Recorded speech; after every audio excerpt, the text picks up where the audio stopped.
Ya, ini dia untuk crafting pace-nya di game kedua. Satu aggregate point sedang dipegang dan menilik dari pola banning sih yang berubah hanya Isansin yang masuk ya. Cuman Jushin yang nggak jadi opsi di game sebelumnya ini mulai masuk ke bagian dari banning. Nah ini Lunox kebuka berarti sama Uranus ya. Karena perbedaannya ada di second pick sekarang untuk Onyx. Mereka bisa lebih target band atau ada band yang mungkin perlu jadi tugasnya Onyx karena Onyx ada di second. Aksinya tetap ditutup, Tusin juga tapi kali ya. Wow, ini ya sekalian deny pick juga sih. Wah, udah ada gerakan-gerakan di tetapnya ini. Udah siap nih menghantam siap. nih Land of Down ya. Latihannya pemanasannya sampai di real life juga ternyata. Dan let's see, dari Onyx Prime, opsi-opsi seperti apa yang sekarang mereka utamakan? Apakah kayak akhirnya nih Chunsin bisa yang udah ditutup bisa digantikan dengan tipikal mid laner yang lebih worth it lagi, karena ingat udah ada beberapa satu hero lah ya untuk masing-masing role yang sudah tidak bisa digunakan, tapi tidak dengan Lunox dan Fredrin langsung loh. Wah, ini tank jungle berarti ya? Yep. Karena udah jarang banget lihat sekarang Fredrin ada di role lain. Tapi untuk sinerginya dapat banget. Lunox bisa banget jadi follow up nanti. Entah itu Lunox yang bertaruh di gold, entah itu mau taruh di mid, gak ada masalah. Kalau di gold berarti tugasnya Fredrin nih datang ke goldnya untuk bantuin pegang siapapun matchupnya. Kalau di mid ya berarti tugas Lunoxnya juga nih yang ngikutin gerakan Fredrin, mungkin untuk invade jungle atau rotasi ketemu di XP. Itu banyak fleksibel banget lah hitungannya. Lumayan masih jalan juga nanti di perebutan objektif, apalagi bicara soal Lord dan melihat dua hero dari tim Pagos yang akan mereka ambil. Wow, jawabannya cepat banget. Mereka berani buat ngambil ke area hero 12 lagi dengan adanya Obsidia dan juga Akai jungler ini harusnya ya. Itu jadi pick atas loh. Langsung ya. Gue sebenarnya jarang ngelihat posisi dia pick atas sih. Iya. Tahu gue dia cuma ngebatalin dash atau jump ability. Gue nggak tahu dia bisa ngebatalin order brilliance atau enggak. Karena kalau dari Lancelot kayaknya dia nggak bisa ngapa-ngapain. Hayabusa dia nggak bisa ulti. Nah harusnya kalau misalkan konsep Haya nggak bisa ulti, mungkin Lunox juga kali ya. Cuma kalau udah kening udah pasti nggak bisa, dia soalnya lompat. Order brilliance nih yang masih belum tahu. Oke. Dan kita bakal melihat dulu ya untuk opsi selanjutnya yang akan dieliminasi lagi, karena memang masih ada beberapa yang harus mulai dihindarkan dari Onyx Prime nih. Ya, melihat game yang kedua ya, udah ada Granger juga tadi yang diambil, sama-sama udah nge-spill dari masing-masing bot lane. Ini front to back-nya gila banget berarti ya, Lunox Granger.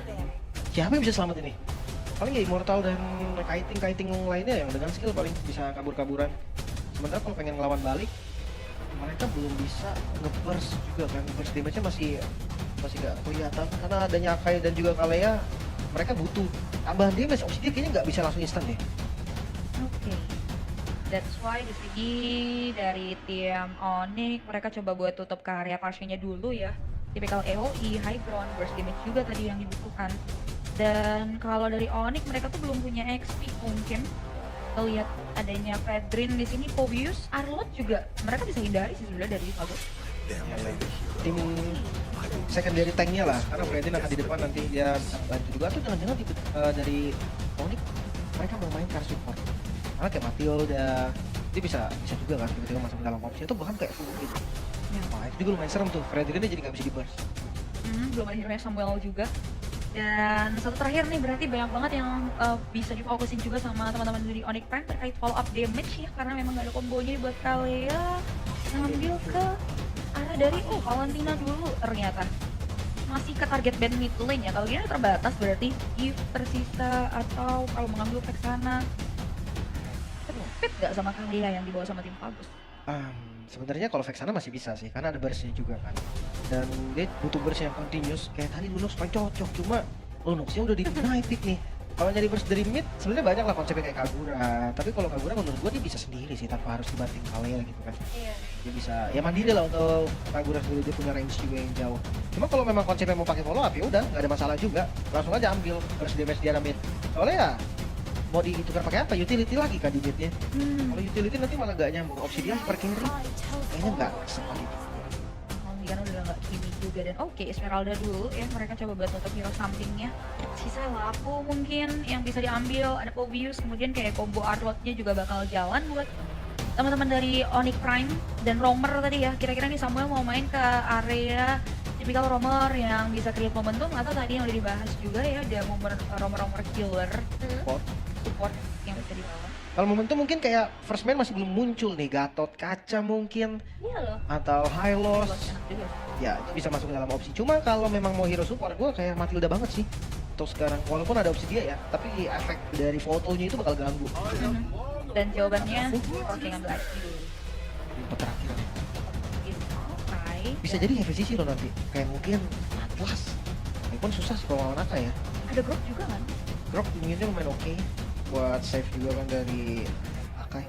Atau Guinevere. Kayak tangkap satu. Jadi mainnya bisa bareng sama Fredrin, bisa juga bareng sama Guinevere. Itu sih, Win kan lumayan flex di sana. Kalau nggak di overtake dulu sama teman-teman dari tim Alpha Ghost, mereka nggak punya mid lane. Kita tadi pilihan juga udah dibatasin banget, jadi buat mid lane mau yang perluasan hitbox Novaria atau ngambil ke area dari segi gift yang masih bisa mereka ambil di game ini buat Hydro. Larinya ke Saya sih Cecilion. Wow, late game insurance banget. Debut big. Tapi gue suka sih kalau cari asuransi di mid lane, Yep. magical damage yang powerful, Cecilion itu jadi opsi. Cecilion Savior juga salah satunya. Karena tipikal spam skill tapi burst damage itu juga cocok buat melawan hero support. Jadi kalau kalian bingung ya misalkan kayak di lane game kalian ketemu Florin, let's say Matilda, ya ini salah satu solusinya juga. Tapi kombinasi Akai Arlok ini mengerikan juga nih. Gak kalah bagus pastinya ya sama kombinasi ya. Arnold Fredrin, tapi Matilda ya terbatas sekali sih sebenarnya. Sesuai ya. Ya, Bagus pun udah sadar sih, makanya Cecilion yang diambil kan. Cuman yang emang PR nih fotonya aja. Foto tetap akan ngeselin sampai kapanpun. Foto, iya sih. Ini dia ya 10 hero yang sudah diambil. In and out-nya bakal enak banget dengan adanya last pick karya Matilda kayak gini. Ngejawab mobilitas yang emang nggak ada di Fredrin sebetulnya. Dan tim Fagos ngebawa karya satu hero yang butuh item, butuh penambahan stack, farming pattern banget. Ini juga perlu berhati-hati sama gameplay, dan gameplay yang bakal dibawakan oleh teman-teman dari Onyx nih yang lagi pegang kembali 1 poin di game yang pertama tadi. Ya, 1 poin yang ngebuat mereka harusnya cukup secure, tapi ini juga harusnya 1 poin yang ngebuat Fagos GG semakin semangat untuk mendapatkan game yang kedua. Karena kalau enggak, pengejaran akan semakin sulit dilakukan. Mereka harus win streak secara berturut-turut sebanyak 3 kali. Dan memang cara hero sudah sempat kita bahas bagaimana winning conditions dari masing-masing tim ini harus bisa dijalankan dengan baik. Dan cuma secara teori, ya, tapi secara realita dan eksekusinya juga. Jadi, tanpa berlama-lama lagi kita akan segera melihat ini dia untuk game yang kedua antara Onyx Prime versus Fagos GG. MDL Arena, mana suaranya?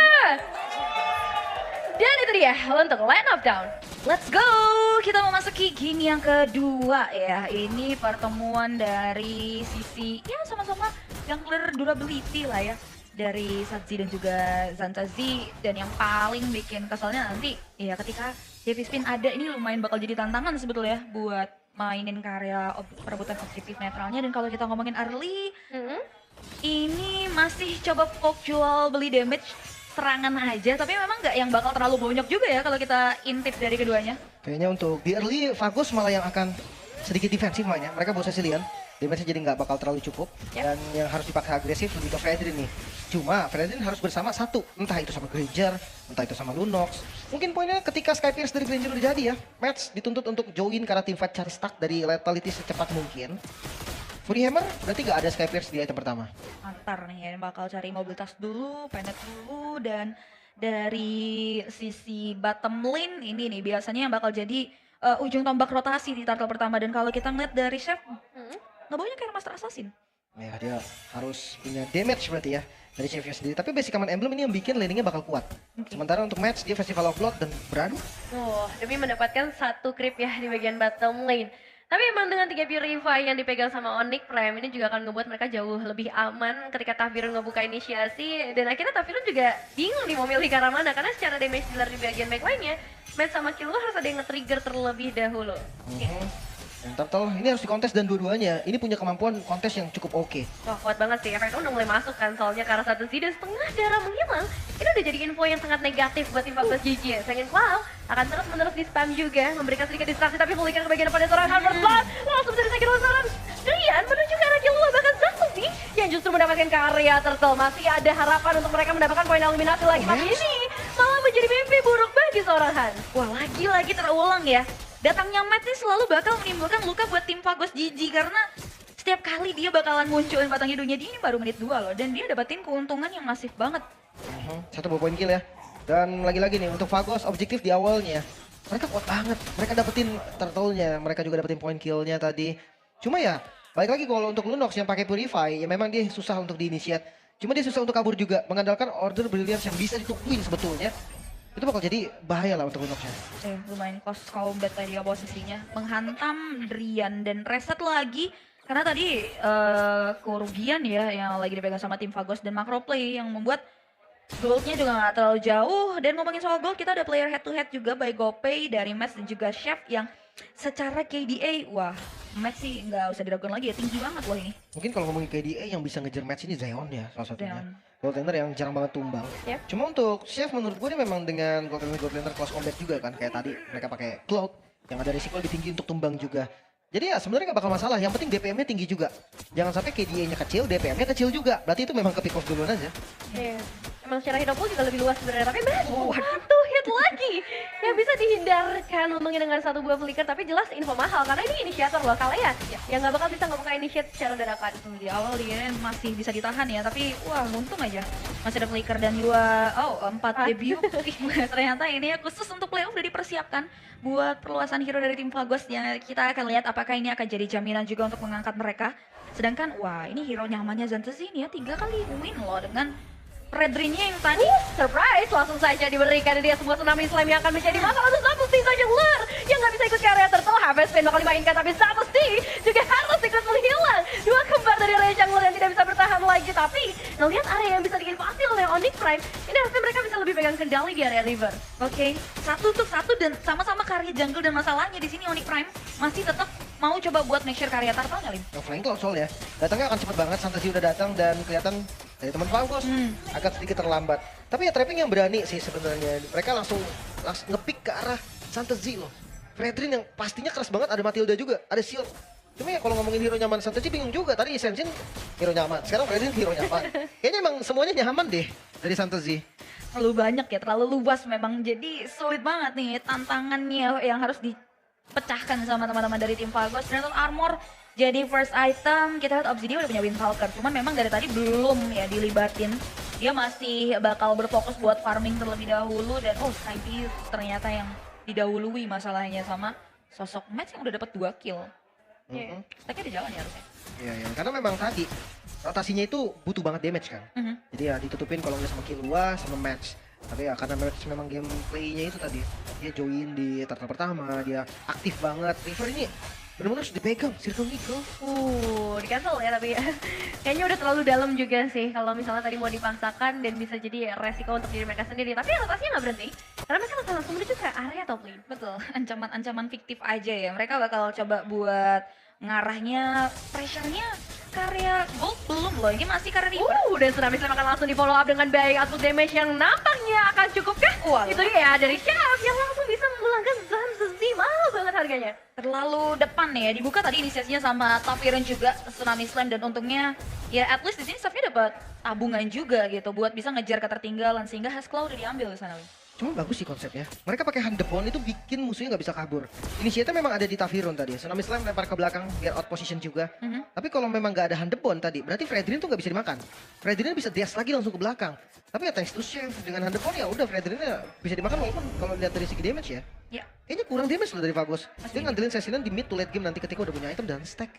Ya, dan sejauh ini so far masih ada posisi juga dari Samuel. Dan kan langsung di trapping lagi. Mereka mencoba untuk mendapatkan poin eliminasi terlebih dahulu sebelum fokus ke area objektif, karena objektif akan jadi cukup menarik. Harvest yang masih ditahan dan Tsunami Slam yang akhirnya berhasil connect kembali lagi. Narashi yang kali dia akan menjadi korban, tapi ditukarkan dengan satu buah turtle dan Onyx Prime. Mereka langsung mundur, mereka tahu mereka udah mendapatkan apa yang mereka inginkan. Ya, dan Turtle boleh tukar dengan adanya Narashi ya. Setidaknya dari teman-teman dari tim Fagos juga tidak pulang dengan tangan kosong. Ya walaupun tadi jadi satu concern yang menarik juga dari Onyx untuk gak memperpanjang team fight setelah nggak ada frontliner tambahan. Dan masalahnya di sini cepat banget loh rotasi mereka dengan dia mirroring di area top lane. Dan itu dia satu final smash yang akhirnya terlihat lagi. Dua pemain langsung digeser, tapi Matilda sih. Jadi ada efek region yang juga ngebuat Onyx Prime dalam kondisi yang sangat aman. Jadi makanya gue bilang harus jadi defensif ya dari teman-teman Fagos juga. Ketika mereka coba untuk agresif, kesulitan mulai terlihat. Ya tadi Matilda, Lunox juga punya Order Brilliance, Xanthezi juga dia keras banget. Jadi ya mainnya memang momentum. Kalau bisa counter setup malah, biarkanlah memang dari Onyx ini pecah dari posisi, baru balikin semuanya. Soalnya mereka bermain dengan waktu juga nih. Gimana caranya Cecilion tetap dapetin itemnya, tetap dapetin stacknya. Masalah yang ngejar ke arah Cecilion paling gue bisa bilang ada di Narashi. Oh itu dia, satu buah inisiasi akan langsung dilakukan kembali Tsunami Slam yang connect dan langsung saja eliminasi secara instan karena Narashi untuk kesekian kalinya, tapi Harvest Moon yang langsung membawa pulang Storm to Sea. Tapi output damage-nya cukup seharusnya dengan satu hit terakhir dari Chefka bisa connect, tapi status di still survive. Ini dia, cover dari Onyx Prime. Wah, menukarkan karya jungler dan juga sosok XP Lane di sana ya. Teamfight yang memang cukup chaotic tadi. Dari River dibawa ke mid lane dan Heavy Spin yang gagal untuk mengunci another target.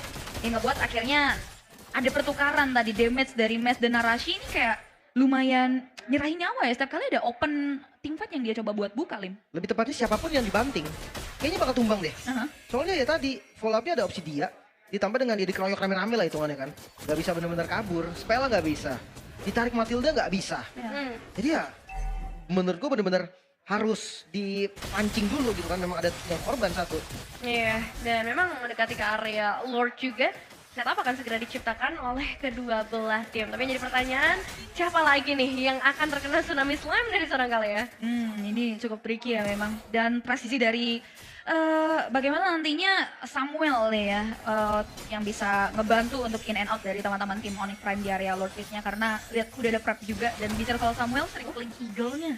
Lagi-lagi ini bakal ngebait dari resource. Dan kalau udah kayak stick team fight kayak gini juga yang perlu diperhatikan adalah kombinasi dari Arlotnya juga nih, nggak boleh sampai miss sih dari Onyx Prime. Karena kita main banyak sih, yang penting nge-trigger Purify-nya dulu supaya Mesh, Killua, dua hero inilah bisa di take down salah satunya. Menghindari adanya damage burst yang begitu besar, dan untuk ngejawab hal itu, mereka bisa jawab dengan Drian yang sama, punya burst damage tinggi. Iya. Harus ada yang ngalah kan satu, mau gak mau nih. Antara Akai ataupun dari Kalea untuk ngebait dari Purify-nya. Cuman ngebait Purify ini gua rasa jadi hal yang cukup bahaya juga buat teman-teman Fagus. Takutnya bukan cuma sekedar ngebait, langsung dibalikin sama Onyx. Mereka bisa loh balikin temponya. Mereka punya Lunox, mereka punya Matilda juga untuk in and out. Jadi nggak bisa sembarangan nih, kayak Heavy Spin dibuka sengaja buat Purif. Kayaknya bakal jadi masalah serius juga buat Fagus. Wih, tricky sekali nih ya, dipaksa buat mematangkan decision yang mau dibuat. Tapi Onyx Prime di sini udah mulai melangkah perlahan tapi pasti. Cuma memang jarak memang yang masih dijaga ya sama tim Pagos Gigi juga. Belum ada headbutt, belum ada combo dari Final Slash, dan masalahnya sama-sama gak punya hero landing, jadi kayak ya udah ngumpul aja semua di situ. 3 wave tadi bawahnya nih, dari clear. Lumayan ngebuang gold juga sih sebetulnya, tapi kalau untuk ya 5 lawan 5, siapa yang ngebuka duluan? Gua rasa yang akan berat di sini. Bakal cukup berat, apalagi sekarang Lordnya udah setengah ber-HP, jadi kemungkinan besar akan ada sebuah inisiasi paksaan. Entah itu dari Onyx Prime ataupun dari tim Pagos Gigi, karena dua-duanya punya initiator yang cukup kuat. Ada Arlot dengan Final Slash juga. Tinggal menunggu wave ini aja sih. Siapa tahu bakal ada yang mau nggak mau nih ngurusin apa yang ada terjadi di bagian bottom lane. Tapi sejauh ini masih belum ada pergerakan lagi, Cibi. Belum ya, ini benar-benar masih tarik ulur, belum ada yang komit, tapi Fantasy udah mulai tuh. Iya, dengan efek sound ya, Harvest Moon udah dikeluarkan. Informasi yang mahal sebenarnya. Tapi lagi-lagi Onyx Prime pun nggak terlalu terburu-buru untuk langsung menuju ke area Lord. Dan satu flicker dari Tobiron yang harus terbuka lagi-lagi. Begitu rugi untuk tim Pagos Gigi, mereka udah kehilangan 2 sound mahal loh. Ya, dan Onyx tahu mereka kalah di area bawahnya, jadi mereka nggak mau harus tukar dengan dia Lord. Wow, dan Mas ya akhirnya berhasil dapetin karya Lordnya. Bahkan satu buah flicker dari seorang Han yang udah ngebuat dia nggak bisa survive lagi seharusnya, dan efek sound yang udah mulai masuk. Itu dia, 2 pemain yang langsung berhasil menjadi bonus untuk Onyx Prime. Wah, keraguan, mengulur waktu terlalu lama tidak begitu baik ternyata bagi tim Pagos Gigi. Dan decision ketika mengetahui bawahnya nggak bagus dan Lord mereka gas, ini jadi gerakan yang membuat keuntungan dari Onyx Prime. Wah, dan mereka masih mau paksa lagi sih dengan satu minion saja. Tadi ada pressure yang begitu dalam ke arah Zatosi dan tinggal mendorong Lordnya, Lim. Itu dia, ketika flicker dari Tafiron keluar tadi itu kayak sebuah sinyal juga kan dari Onyx Prime. Dia untuk komit ke bagian depan. Tapi ya, mungkin dengan Lord yang ada, kita bahas sedikit high ground defense dari tim Fagus. Ini nggak kalah kuat loh. Mereka punya Cecilion, mereka punya hero momentum juga opsi dia. Untuk clear ke arah wave dengan adanya Husklaw, mungkin dia lumayan berani ya untuk pasang badannya di depan. Ada Akai juga dengan heavy spinnya. Cuma tabrakan dari Onyx ini nggak bisa dianggap remeh nih. Circling Eagle nanti misalkan dia ngebawa Narashi atau dia ngebawa Fantasy di bagian depan yang berani untuk korbanin dirinya, kayaknya base turret bisa didapetin. Oke, kita akan lihat ya, karena di sini free laning pushnya di slow. Justru Lordnya yang bakal mereka buat kawal. Ada Killua. Ya, fokus di satu lane saja. Tapi Don yang mencoba untuk keluar sedikit, belum bisa mendapatkan apapun. Purify masih lengkap juga di tangan 3 pemain dari Onyx Prime. Dan Lordnya untungnya masih belum bisa menembus terlalu dalam ya. Dan seperti yang dikatakan Lim juga, ini defense high ground yang kuat banget lah. Cecilian clearing wave cepat, ditambah dengan Obsidian, tapi Chef juga tetap harus aware dengan output damage yang bisa diberikan oleh Max. Oke, masih coba buat cek ombak dulu aja, nge-trigger. Sama-sama nge-trigger sebetulnya ya, masing-masing resort, masing-masing battle spell, tapi itu dia Circle Eagle ini bakal terus jadi bait aja buat mancing Bagus maju seperti Tafirun. Terlalu jauh kah Tafirun kali ini melompat ke bagian depan. Untungnya masih ada covering layer yang cukup banyak lah ya untuk menjaga supaya tadi Tafirun tidak bisa di pick off. Ya, tapi ini using Lord yang lumayan, at least buat Onyx Prime ya. Di Lord pertama yang tadi emang dilematis dan dramatik juga. Dapetin 3 inner, dapetin dari segi Holy Defense-nya ini yang ngebuat jadi keuntungan juga. Walaupun si Bagus Gigi lumayan terbatas akhirnya ini buat farming, buat keluar dari zona nyamannya, Lim. Tunggu ada yang buka sih dari Onyx. Itu untuk Bagus ya. Sementara selama masih dapetin stack terus menerus, late game tetap dipegang sama Bagus harusnya. 30 stack dari Sky Pierce. Ini dia match menjadi follow up damage yang sangat mengerikan. Apalagi matchnya cukup pede loh. Dia pakai Purify, nggak bakal bisa di-initiate sama Kalea. Ditambah adanya Samuel, guiding win. Yang kayak seakan-akan dia punya Purify dan juga punya Flicker. Ini susah banget untuk numbalin karena match. Dia akan nembak sepede mungkin di bagian depan. Ya. Bakal jadi double ya, ditambah range-nya juga, ini bukan range yang pendek, bahkan Serian aja kenal. Padahal dia jauh di bagian belakang dari base turret utamanya, dan sekarang dengan Lord yang terbuka, orange buff dan dijajah conceal play, yang kan dibuka oleh tim Bagus Gigi dan ini Chef dengan selama Mirror langsung dibuka, sudah misalnya berlangsung di kode tapi Chef sedikit terjebak dengan Circling Eagle, untungnya belum ada follow up damage, tapi ada yang berbeda. Han kali ini fokus kali yang match-nya, mencoba untuk mendapatkan 1 poin, tapi dia yang harus tumbal, bahkan Purify-nya masih nggak trigger.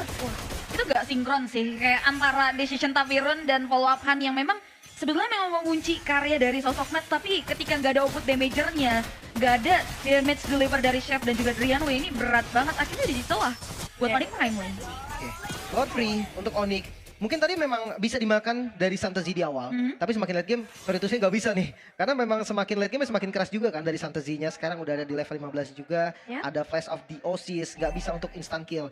Niat dari Hannya tadi udah paling bener sih, dia coba ngezoning match agar ya nggak ada damage balasan. Masalahnya, damage bukan cuma dari mage, ada dari Killua, ada dari narasi juga yang ngebantu gitu kan, walaupun nggak terlalu gede. Dan sekarang kita bahas lagi soal Lord.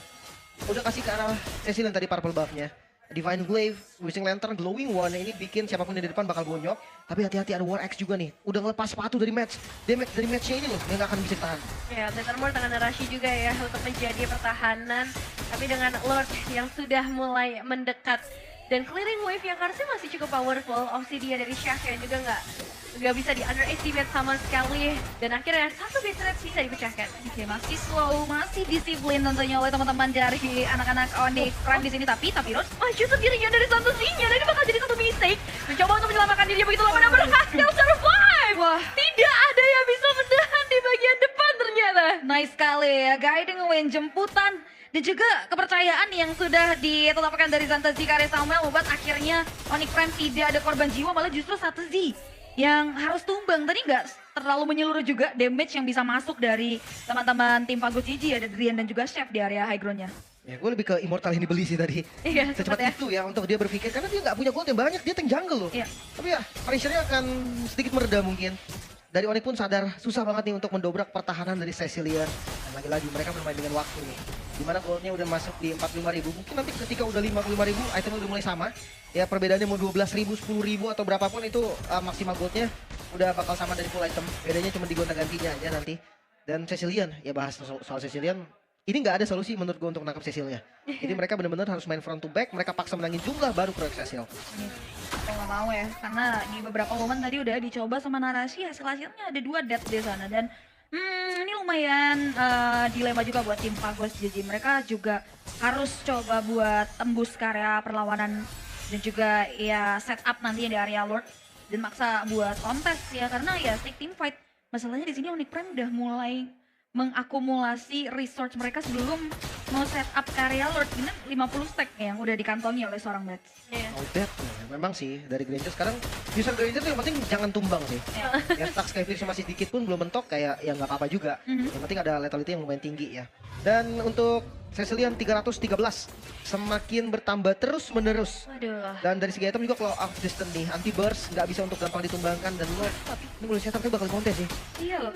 Kontes ya, karena Kontes ya. tadi juga udah langsung muncul di area terdepan. Minimal dari Onyx Prime mereka bakal tarik ulur terlebih dahulu karena ini terlihat di Lord sebelumnya mereka akan lebih mengutamakan poin eliminasi dibandingkan dengan objektif Lord. Nggak boleh sampai miss calculate juga dari Dash and Metal Spell. Tadi lumayan tertrigger juga tapi Narashi ini udah mulai take action dan wah lumayan ngebeli waktu buat Wah, ya ini banyak banget waktu yang dibeli. Lord berhasil di take down tapi Narashi akan sedikit terjadi di bagian depan ke Haven Spinnya Connect ke bagian belakang tapi begitu juga untuk seorang Matt yang terpisah sendirian atau bisa dibilang satu pergerakan dari Han yang akhirnya berhasil karena tadi itu yang dia coba di fight sebelumnya. Yap, berhasil menumbangkan satu pemain, mengurangi kuantitas dan masalahnya adalah sosok aset yang dimiliki oleh teman-teman dari Onyx Prime dan Lord tanpa match apakah ini bakal masih bisa ditahan oleh tim Bagus GG? Kayaknya bakal coba diusahakan oleh Onyx juga. Mereka punya satu damage dealer lagi yaitu Killua dan Retribution satu sih. Wah, ini langsung maju bagian depan juga ya. Setelah Eagle yang bakal sedikit di cancel terlebih dahulu. Sudah ambil Sakit. ke depan dan saja karena dua pemain sekaligus. Oh no, di Bagus GG mereka akan langsung menjebak Killua juga tidak diizinkan untuk bisa pulang. Tiga pemain secara total bisa mereka pegang dan cap goldnya akan langsung dikejar. Kembali berfokus untuk mengawal Lord tanpa adanya match ternyata menjadi batu sandungan untuk Onyx Prime. Keluar silang dan Zantazi dan lagi-lagi Panelsless ya tadi yang juga bisa jadi sumbu buat ngasih jalan damagernya buat teman-teman dari tim Pagos tadi Chef dan juga Brianway. Kayaknya harus respect satu item defense sih match. Dia nggak boleh kayak tadi full damage. Winter Crown oke, itu juga jadi solusi ketika dikejar sama Arlott. Immortal juga bisa sebenarnya. Tapi ngeliat Cecilian yang udah punya Winter Crown juga nih, nggak bisa ditarget berarti. Bagian depan, ini bisa ditumbangin. Immortal tadi dari Zantazi masih cooldown. Dan sekarang saatnya Fagos untuk membalikan push ke arah Onyx. Oke, poin minion sudah mulai masuk dan mereka bakal langsung mencoba untuk membuka tsunami slime yang gagal. Tapi sayang kalau langsung connect, Matt. Hampir ada dalam bahaya yang sangat amat fatal kalau misalnya bisa di take down. Flying Cloud, ini dia menyusul ada seorang Lunox yang tidak akan memberikan jeda sama sekali. Sirian berhasil di take down. Matt mendapatkan tambahan lagi dari staff Skyfierce-nya bahkan dari seorang Chef-nya udah dalam motif terancam. 4 pemain berhasil di take down menyisakan Strategy sendirian saja dan Wave berpihak pada Onyx Prime. Mereka akan langsung menyelesaikan game ini dan akan menjadi game yang kedua untuk tim Onyx Prime karena Wave ini masih mencoba untuk dikeluarkan dan tidak ada harapan lagi seharusnya fokus karya base utamanya 3 bahkan 4 pemain dari Onyx Prime yang tidak bisa dihentikan sama sekali. Onyx Prime berhasil mengamankan match poinnya 2 poin kemenangan. Mereka secure di match membuka hari yang kedua. Bagaimana defense dilematis dari tim Pagos GG masih bisa